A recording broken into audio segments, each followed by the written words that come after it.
Y'all, today's show is so good.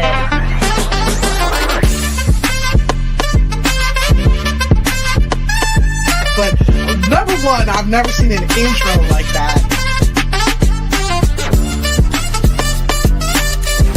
It is my hope and desire that not only will episode 30 still be fun, but episode 300 will be even more fun.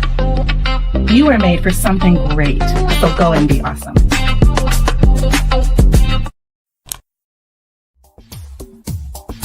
Ten seconds remaining.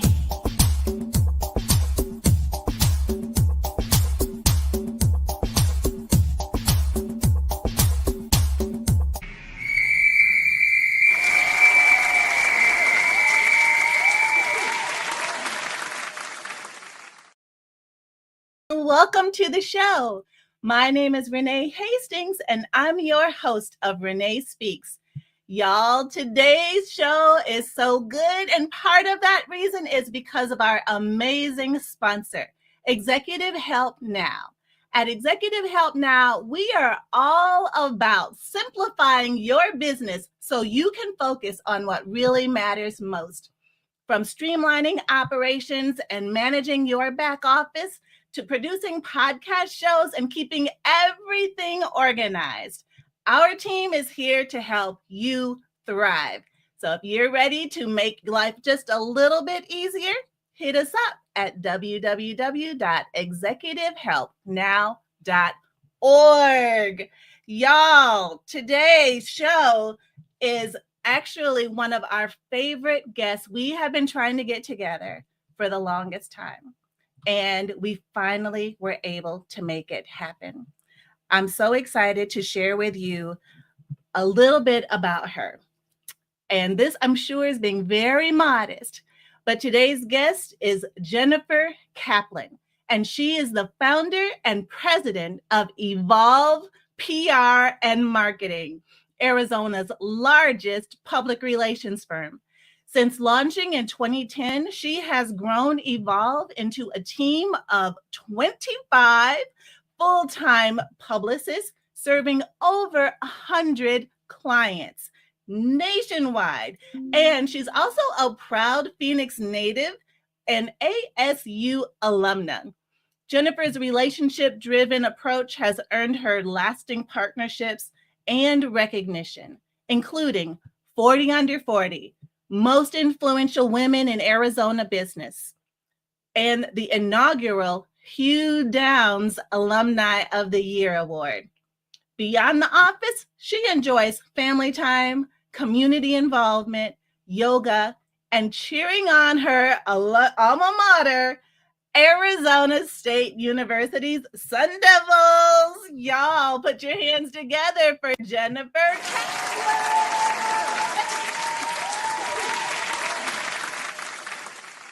Jennifer? Oh, I can't hear you. What happened? Can you hear me? Oh, there you are. Hi. Hello. I'm so excited to be here. Thank you so much. You are so fabulous, and I'm so excited to end my week and start my weekend this way. I mean, what a fun Friday to be with you. So thank you so much. Oh, awesome. It is so great to have you here. I know that our team has been working with your team for quite a long time to get us together. And I'm so excited we are finally able to make it happen. Because Jennifer, what you do is nothing short of amazing. Because from what I understand, you started out just by you. Well, why don't you tell us? Give us a little bit of backstory and how you started this business. Did it start out just you by yourself, or how did it all evolve? Yeah, I love that. Well, my mom would say I was born doing PR. So I knew that I didn't know that it would lead to this per se, but I always had a passion for people and connecting people and networking, even got senior most talkative in high school. So when I went to college at Arizona State University, I studied communications with an emphasis in public relations, and was really blessed and fortunate. By 30, I met who became a business partner of mine. We started a firm, had that for 5 years. And then I sold my equity to her to go on my own. And at that point, because I was coming from that previous firm, I had a few clients, hired one person. And now actually the update, we're actually getting ready to hire our 28th person. We have about 140 clients. And September 1 was our 15-year anniversary. So it's been a crazy journey, and lots of lessons and highs and lows along the way, but I love what I do. So that's what's led me to now where we're at and hopefully continuing to thrive. Wow. Wow. That is so amazing. And it's great to have friends along the journey. And so when you can partner with someone who kind of understands you, knows how you think, knows how you operate, can kind of be that accountability, that makes it, would you say that that makes the journey just a little bit easier? Yeah, that's an excellent point, because when I started out, I did have that business partner for the first 5 years. And, I kind of said I faked it till I made it. I was 30. Looking back, I'm like, wow, I was a kid and what did I know? But having someone who could handle maybe operations while I'm doing a different role and complement each other along the way is really important. And then I feel like it gave me that ability to spread my wings after those 5 years to go on my own and, still navigating and bringing people alongside to help fill certain responsibilities. But definitely, you're absolutely right. Starting out and having someone to gut check and go alongside with, I think is really important, especially being that I wasn't at a firm before and went on my own and kind of took that intel. I just started. Right. You just jumped right in, feet first, like, look, whatever happens, happens. And I'm learning along the way, which, a lot of us, that's where a lot of us started. Now, was there something that happened that made you say, okay, this is a small firm and I want to be big? Where did that come from and how did that happen? Yeah, that's a really great question too. I mean, I feel like I was just so entrenched in the business and to grow the business that here came clients and I said, oh my gosh, we have to add to the team. And I, very, like I said, young and learning as I went along, I would load up maybe an account person with 14 clients or 16 clients, and that's not effective. And Right. so what I realized is as we're growing the firm, we need to give the right amount of clients to the team. And so that's what has also led to the growth is, new clients and making it manageable so we can be the best and do the best and service the client and not be too overwhelmed. So I think just as the client growth was coming in, I realized that we just need to add to the team so we can really provide the best service and be the best that we can. But I still have this mindset. I can't even believe we're, at the size that we are now. Wow. Wow. Yeah. It just takes sometimes that one client and their referral kind of make the difference between being small and being big. But there had to be something that you guys were doing right and doing well that kind of led to that, or it wouldn't have happened. Yeah, and there's a couple things to that too. I've seen, some, and it could be in any industry, not just in PR, but they'll have a niche. Maybe it's food, maybe it's tech, maybe it's healthcare. And so one thing that I wanted to do that was really important is not have an industry niche, because industries can take a hit, or just the world can happen with COVID. And if you're an event-based PR firm, now there's no events and restaurants had to pivot. So that was one thing really important. And then putting in the right systems and processes. Again, that was something when I was young and starting out, I didn't have some of that wherewithal. But as we grew and realizing we need to have more of those, not guardrails, but just more of that direction of how we do things, kind of our standards or what we call the evolved way. And I think that's really important for companies to sort of have that, to be able to scale a business, whether, you look at McDonald's or Starbucks, or it's just in order to do it, you want to know that people are going to have the same experience no matter what location they're at. And that was really important. No matter who you're working with at Evolve, we want you to have that same experience. Right. So that's helped us provide that good, consistent, service to our clients. Yeah. And that's so important, because then the clients that refer you know what they're referring. They know that you've already got these systems in place, and whoever they refer you to is going to get the same thing the same way. And so they have that confidence. And so that makes them really great ambassadors for you, because they can confidently refer you, which is so important. And Lucille says, Happy Friday, ladies. Happy Friday, Hi. Lucille. So glad to have our audience with us. Feel free to chime in the chat if you have any questions for Jennifer. Anything marketing and PR related, we are here for you today. And we've got some great information to share with you as business owners, because as one of the things that is important as a leader, as your business grows, is how do I want to put it? When you're a smaller, more intimate group, it's easier to lead one way.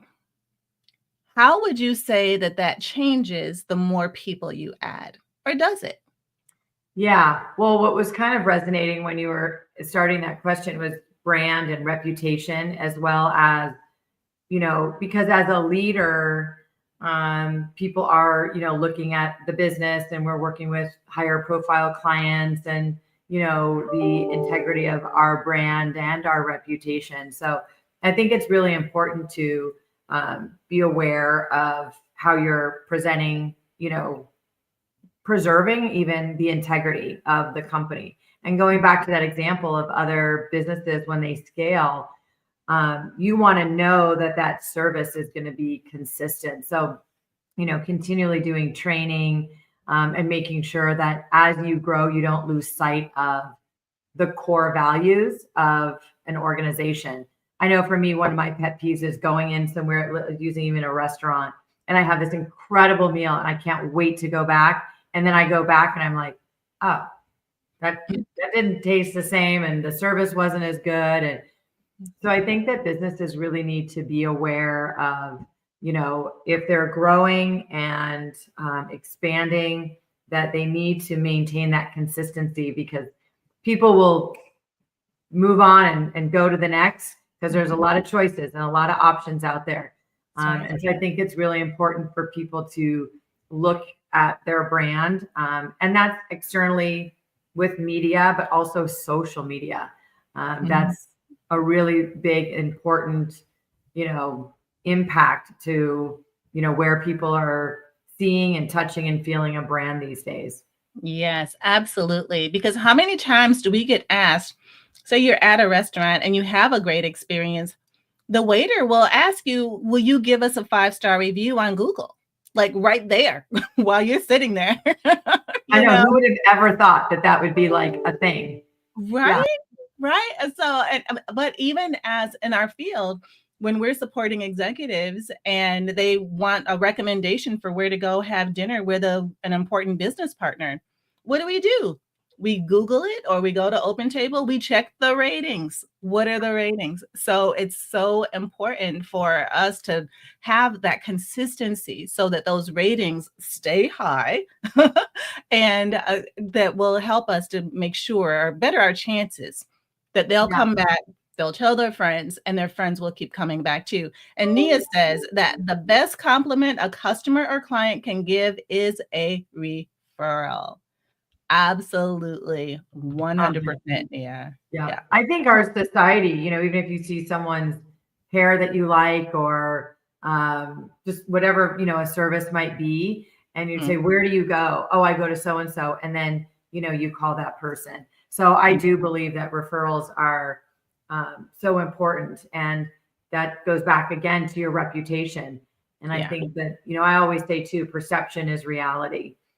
And when you talk about the 5 stars, what restaurant do you want to go to tonight? Do you want to go to a 1-star, or do you want to go to a 5-star?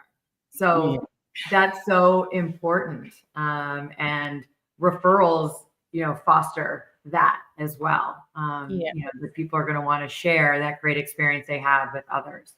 Yeah, 100%.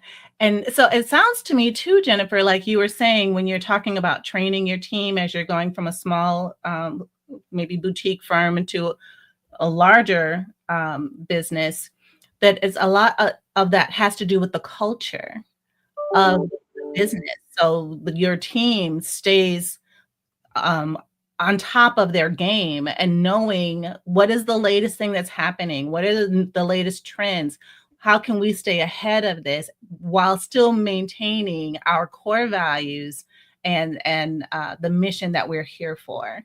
And it sounds like you've got that on lock.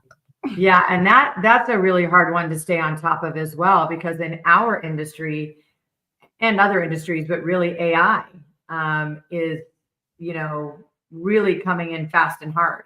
Oh yeah. And, as a PR firm, we don't want to lean on something like AI because we want to write and, put pitches and press releases and messaging and all of that together for our clients with our voice representing them.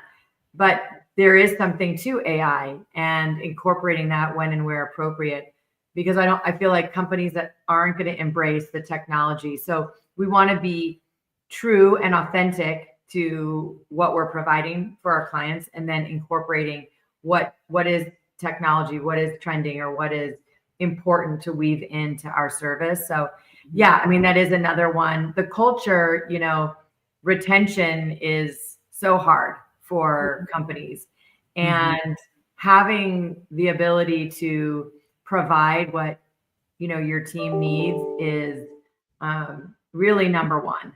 It honestly is number one. And Yeah. so giving them the tools and the support and the resources to want to stay at a company and not leave is impactful. Yes. Oh my gosh, you are like preaching to the choir. I can relate to that so well, because it used to be so cliche to say good help is so hard to find, but there are no truer words.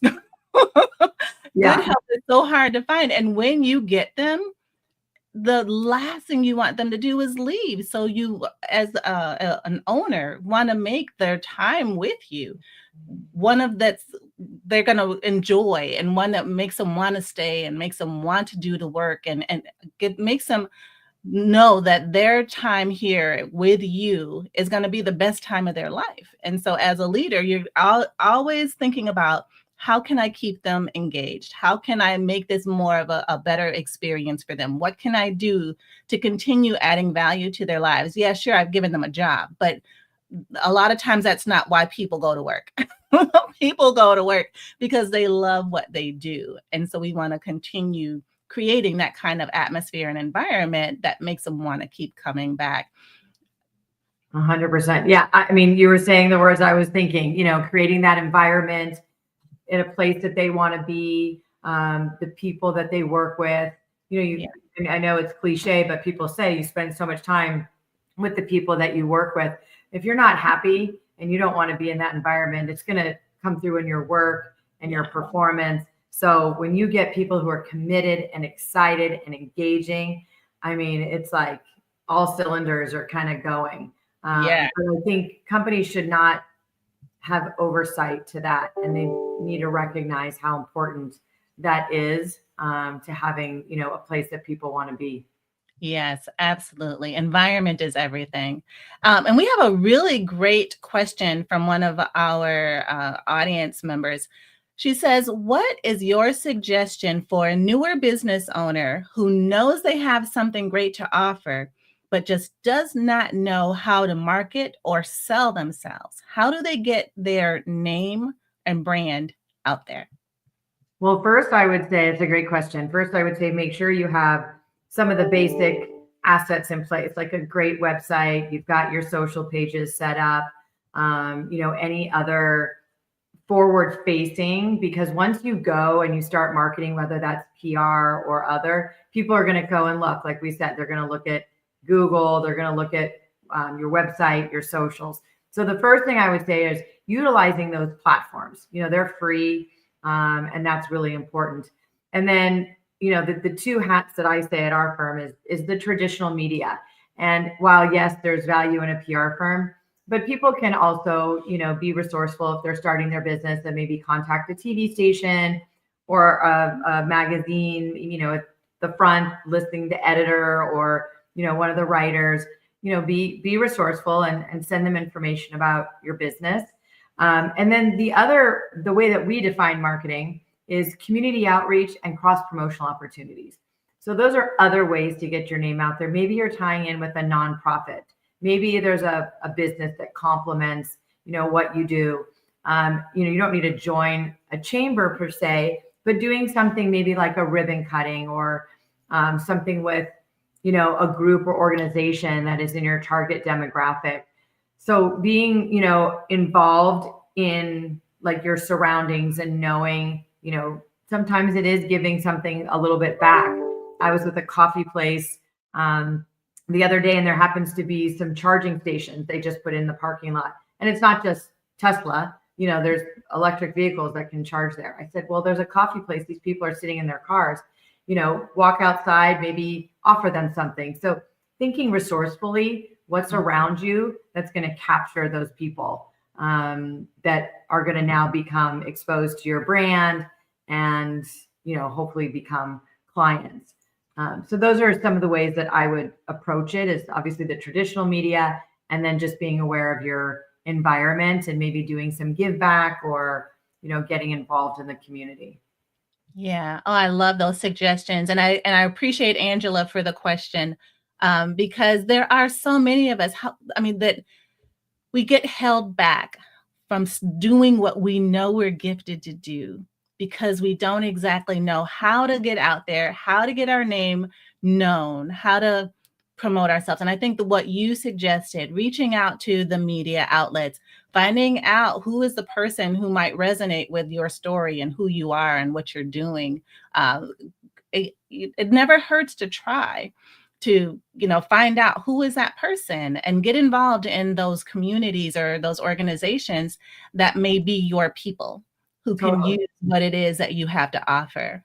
Awesome. Yeah. And sometimes with that, there's an in-kind investment. Maybe you're not hiring a PR firm and investing on that side, but some of those things we're talking about, maybe you're opening up your doors to give away, a product or service, not 100%, but maybe you're reducing something or doing something to entice them in. Because so many of our clients, they're like, we just want them in the door. Once we get them here, we'll sell them, whatever their product or service is. They just want to get in front of people.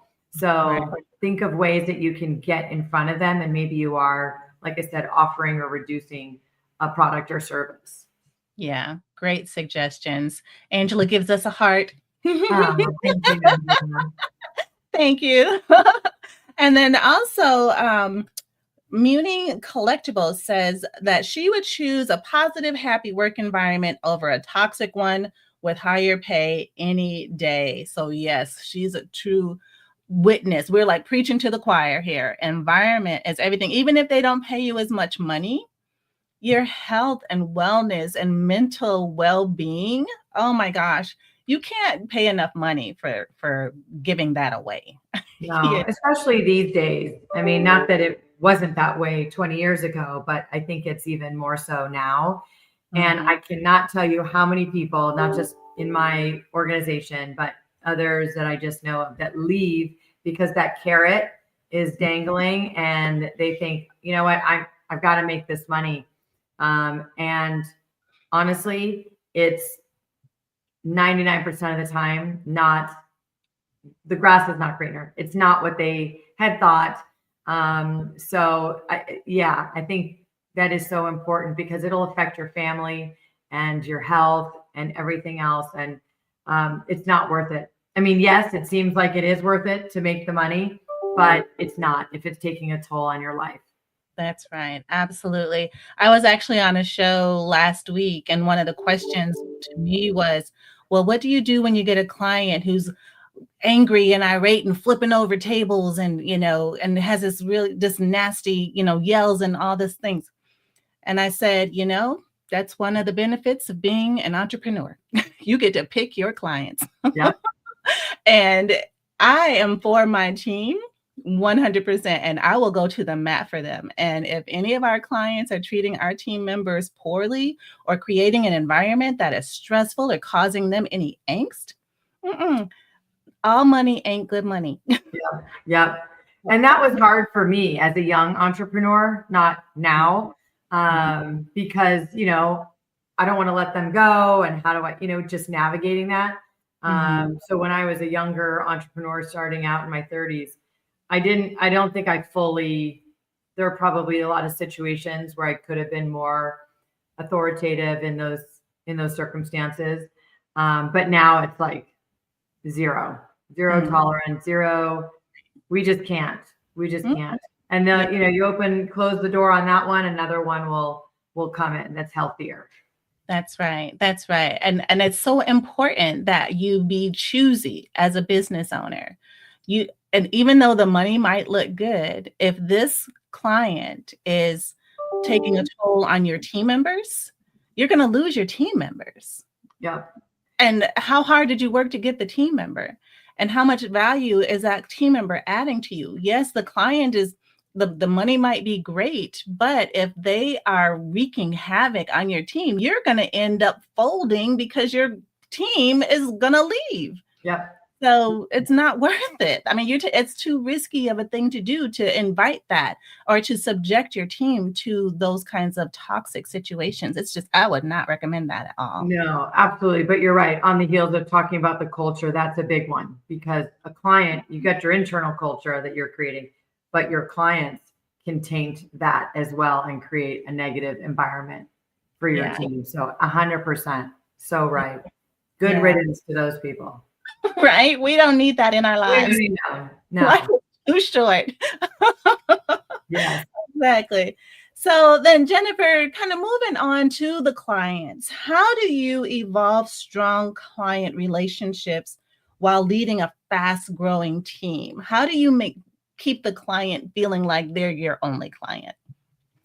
Well, and we have some isms in our office. We want to touch every client every day. And that's why, again, that number of people on the team, so they have a manageable amount of clients.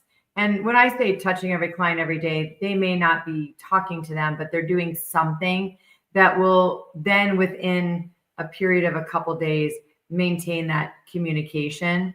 So we just want the client to feel, not that they're the only client per se, because they know that that's not the case, but you at least want to convey some sort of support and communication consistently that makes them feel important. We all want to feel important, whether it is that example of walking in the restaurant or even into a doctor's office or somewhere else. All of us want to feel that. So the service, the over communicating, letting the client know that we're there for them. And we set that groundwork at the very beginning. We kind of lay out how it's going to flow. And this way they know, we want to meet with you on a regular basis. You'll never not be hearing from us. And just reassuring them that we're going to be connected. And I often tell them, just the cadence, you'll see it.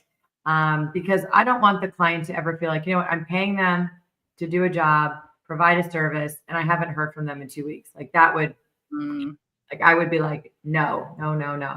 So, that's part of our onboarding, is making sure our team knows that, if we don't have the client, we don't have a job. So we need to do what we can to service that client. Right. So I think that's really important, is to make the client feel heard and important. Yeah, agreed. And with the way our business is structured, we assign one team member to a client. But that person who gets assigned may have like 5 other clients that they're serving as well. But I've heard from our clients where they say to me, I feel like I'm their only client. They're just waiting on my call for something to do. And I'm like, oh, good. That's the way we want it. Because she's got like 10 other people she's serving. 100%. Absolutely. Responsiveness and just the engagement with the client. To have that feedback from a client is so important. Yeah, I love that. I love it. It makes it so rewarding.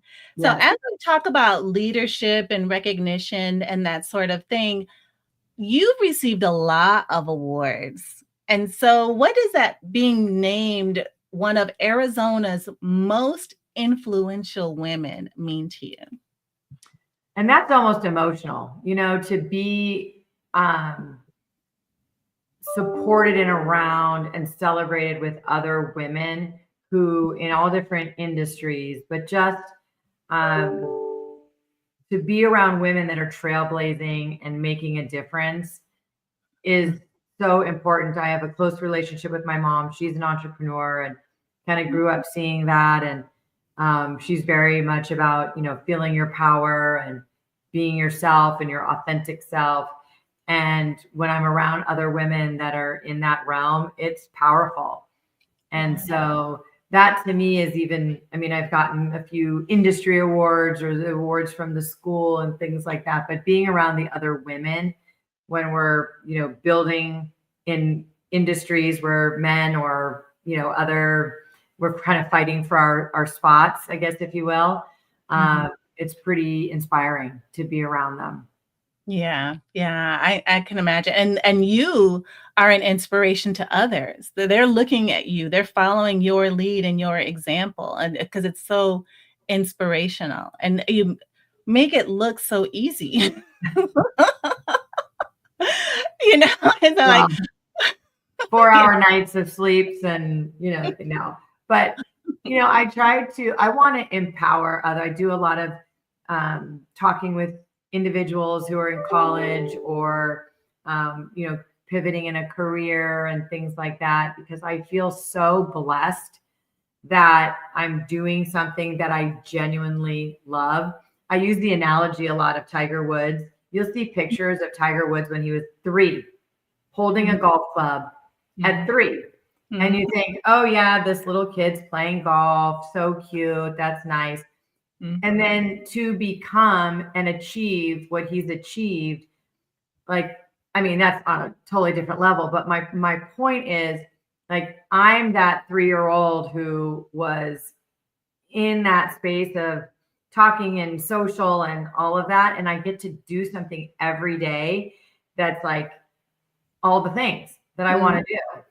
And so I think that, to instill that on others, and I know that that's not always possible, but to at least recognize the things that get you excited and make you passionate will help you in kind of figuring out. So I try to tell that, to others too, is tap into those passions. And because and I appreciate that so much, and how you model what it looks like to put your nose to the grindstone, stay focused on operating in your gifts, because nobody has what you have the way you have it.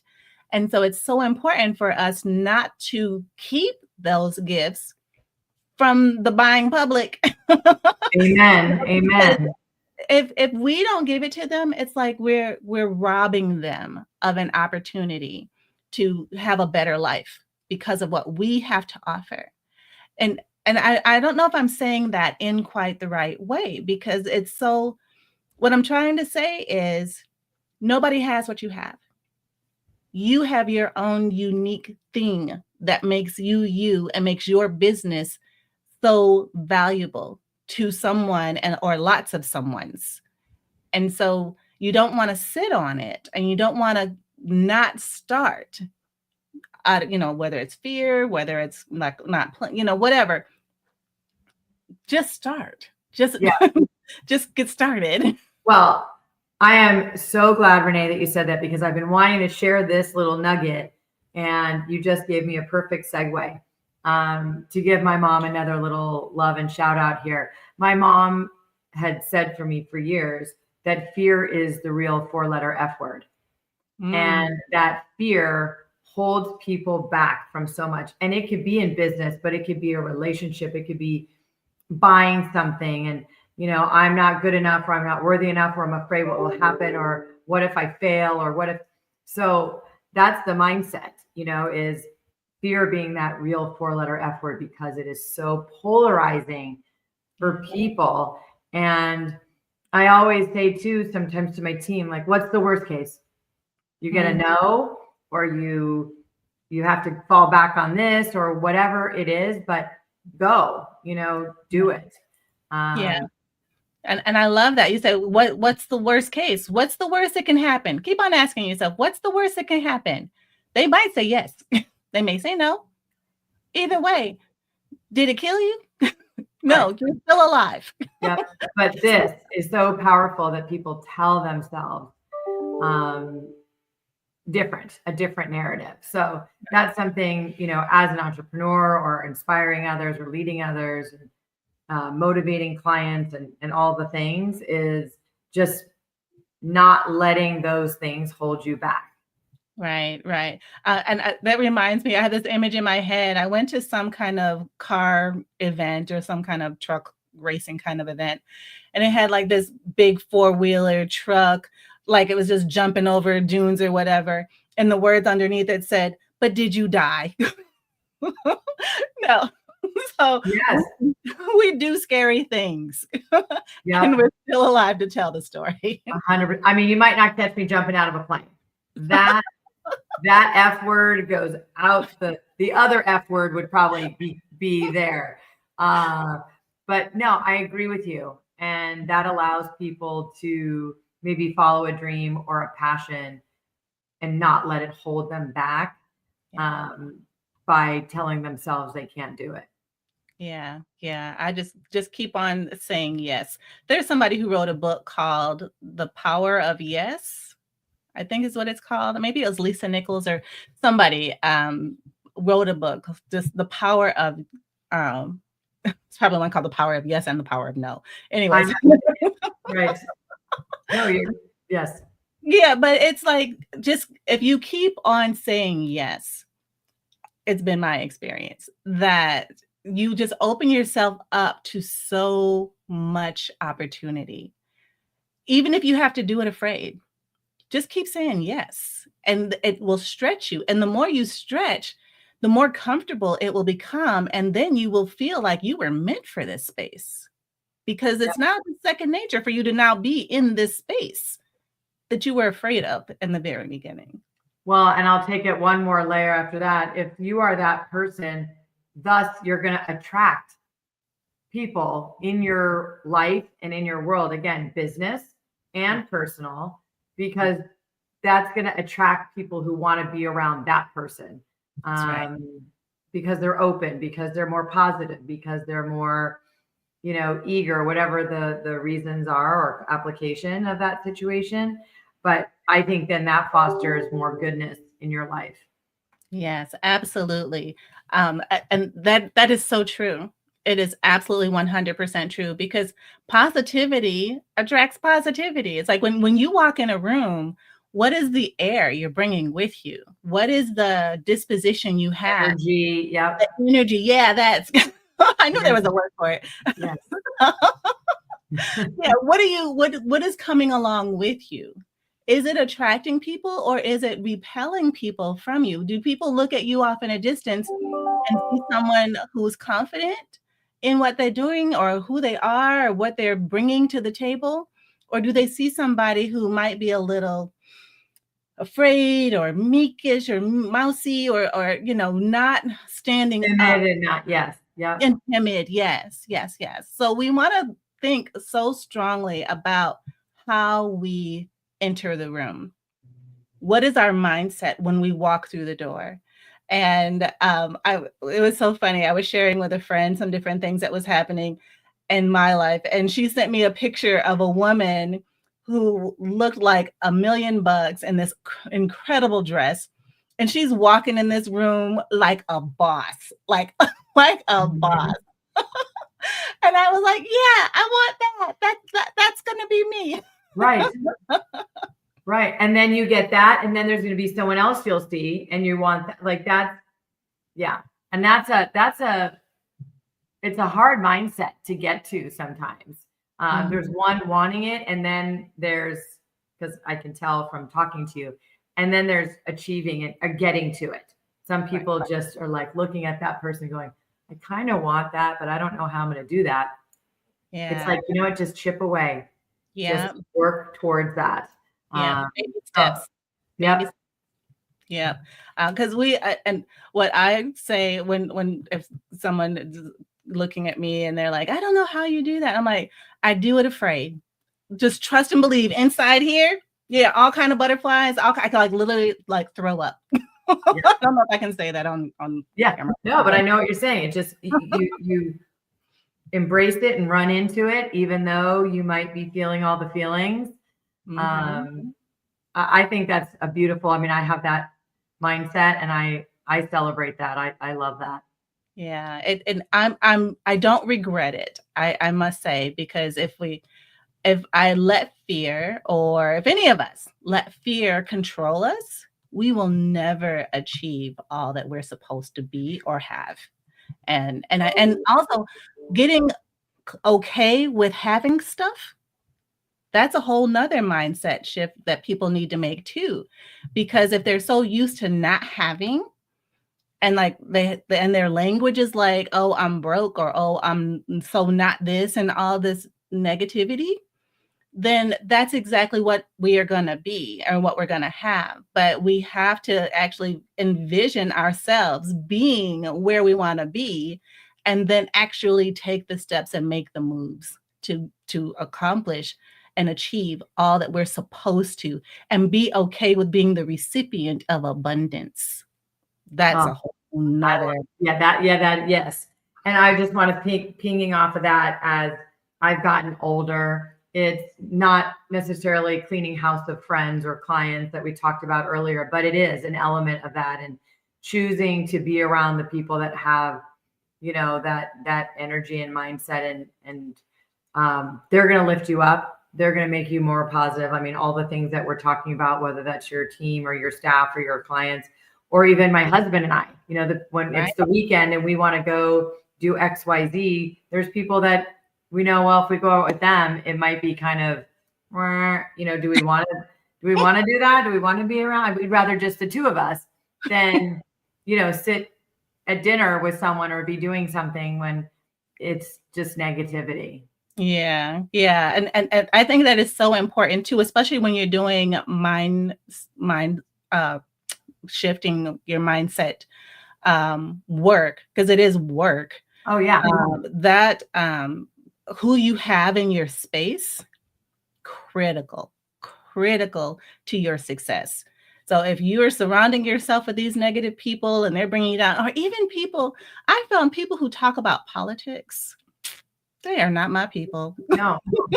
They just are not. Because I'm not even going to go into the conversation, because 100%. It's just so draining. And I'm just like, I don't want to be, I don't want them in my space, in my circle. I want to protect my ear holes. I want to protect my eye holes. I want to protect my spirit, my peace.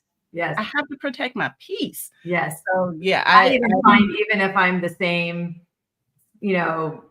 stance with someone politically, it's such something that we can't even control, and it is what it is. And, all of that. It doesn't even matter. I love you for you, and let's go do whatever we want to do and put that all aside. Exactly. I agree with you 100%. Yeah, we have to be so intentional about, especially when we're in the process of working on ourselves, we have to be so intentional about what we allow in, and who we surround ourselves with. And when we surround ourselves with the people who have already reached where we want to go, then they're able to speak into us and kind of help bring us up with them, so that then we can reach back and lift somebody else up as well, because we've been through the fire. We've done the work. So right. No, you're so right. That's like a perfect bow on it, because that's so true. Yeah. So then, as we think about balancing business and life, what practices help you stay grounded and keep you being impactful and sustainable while you're growing, leading a growing company? How do you do that? And it's funny you're asking that question, because I was thinking about that when you were saying what you were just saying previous to asking that question. Is for me, one very simple thing, and you said it in the opening, yoga is my life. I have to go every day. I go at 5 a.m. And I'm done by 6:30, and it's 1 hour without the phone, without my brain. Well, sometimes my brain is going a little bit, but that is the days I don't have yoga, which is would be like extremely rare. Mhm. I can tell. I can feel it. That is the gift that I have to give to myself. And it's not about I gotta run, I gotta lift weights, it's not about that. The bonus is the workout. And it's yoga. It's not like I am doing some like, I don't know, fit, all those different cardio fit kind of classes. For me, it's that escape on my mat. And it's not even woo-woo yoga. It's hot yoga and we're moving and we're doing the things, but I can shut everything out and just focus on my practice, I guess, if you will. And I'm not even like a yogi, like an earthy yogi person, but it escapes me. It gives me that. And then I can start the day. I can conquer it all and do it all. So that's number one. And the other one is time with friends and family on the weekends. It's really important because during the week, I don't deviate a thing. I don't go out. I don't socialize. I don't do anything. I mean, unless I have a work function, and I don't just go to go. That's really important to me, is to have that weekend time to play and release and have some fun, knowing Monday I'm back to the grind. Yeah. Oh, I can relate so well. And I'm so glad that you take that time and you understand the importance of that time. I know that there's some people who may be workaholics and they just work all day, all night, 7 days a week, and they never get that necessary relief of being able to just let go. And when they're like that, even if they do schedule time for a vacation, they're not going to be able to vacation. They're going to be so wound up and so tight that they're not going to be able to relax and enjoy the vacation. Yep. You're 100% right. I mean, but that also goes back to mental health and being a good leader and a good mentor, all the things. I need that in order, I recognize that I need that in order to perform at the level that I want to perform. Yeah. It energizes me. Yeah. So important. And I only speak from experience because I've been there, done that. So I'm like, this is not normal. I don't think it's supposed to be like this. So I'm on the beaches of Costa Rica. Yes. Wound up, can't stop thinking about work and can't relax. Yeah, that's just not okay. No, I agree. That's essential to be, the best version of you is to have that time for yourself. Yeah, 100%. So I know we don't have a whole lot of time left, and I definitely want to give people a way to find you and know and stay in touch and get more golden nuggets out of you. And I know that you own a PR firm, but it sounds like you could do a whole lot of coaching too. So how can people reach you, and what do you have going on in business? What's in your future? Well, we're definitely growing and leaning into that. We're celebrating our 15-year. You're invited to come out next Saturday to our party. I'd love to have you there. You can swing into Sedona as well. Just, embracing our industry and growth. So we're excited about that. And our website is really the best because I feel like that's got a phone number and it's got social, icons to click on. So Evolve PR and Marketing is our website with and spelled out AND.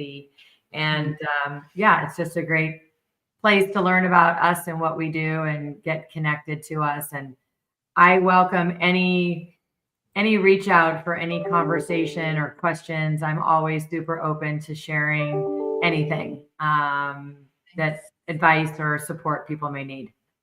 Nice. I love that. And your website is so calming. I mean, I love the colors. It's just very, it makes me feel at peace, like automatically. Oh, You know what I mean? That's good. I like hearing that. Maybe it's a little bit yoga. Yeah, it could be.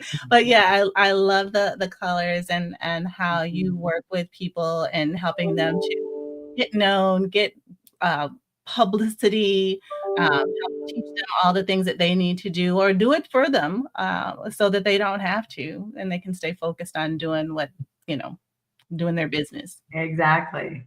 Thank you. Awesome. And so this is the website, and then you're also on all the socials. You're on Facebook at Evolve Public Relations and Marketing, Instagram, Evolve PR and Marketing. So yeah, we definitely want to stay connected on LinkedIn, Instagram, Facebook, all the different places, because it's so important for us to make sure that our brand is well received and well recognized. And I know that you and your team are the ones to help us to get there for sure. You're the best. This has been such a fun conversation. Yeah. So in closing, what advice do you have? Like if nobody remembers a single thing today, what do you want to share with our audience about growing without losing their touch? Definitely be authentic, be who you are. I feel like these days people will know if someone is being authentic with their brand and with, what their product or service is. And I think that that's really important and will come across, and that will foster people connecting with you when they really feel like it's you being your authentic self. Right. And I think that's so important. And while we still have just a couple of minutes, have you ever worked with someone who tried to present themselves as something that they weren't? I mean, yes, I hate to say that, but yes. What was that like?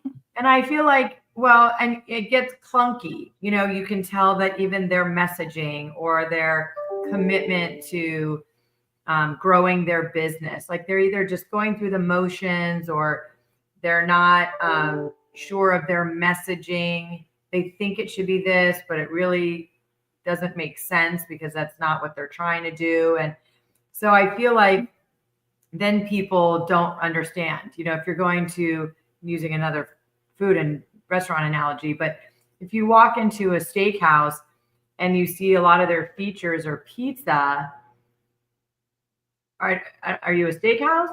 I mean, are you known for your pizza? Why are you? I mean, obviously I'm using a silly example, but I feel like people, if you walk in and it's like, smells like steak, or they're featuring, items, or you see them cooking the steak, like just, wow, look at this place. I want to eat here. This looks so great. And I feel like quickly people know, if a place is we're just trying to sell the pizza. Well, why are you trying to sell the pizza? You're a steakhouse. Right. So that could be applied to any product or service. Be authentic, and then therefore people will connect. Just to add something else to that, we added social media to our company years ago, and we're a PR firm, which is a lot of PR firms offer social media. It's very common. It's it can be an integral part of both. And it just wasn't in my heart. It just wasn't something that I was feeling. But now we have 3 people doing social. We're buying these tools. Anyway, my mom could tell that it was weighing on me. And she said, get rich in your niche. And that was something, so the steakhouse example or just different ways that companies can be authentic is, what is your niche? I want people to be like, oh, you need PR? Call Evolve. Not, well, I think they do social. Maybe they do some web design. No.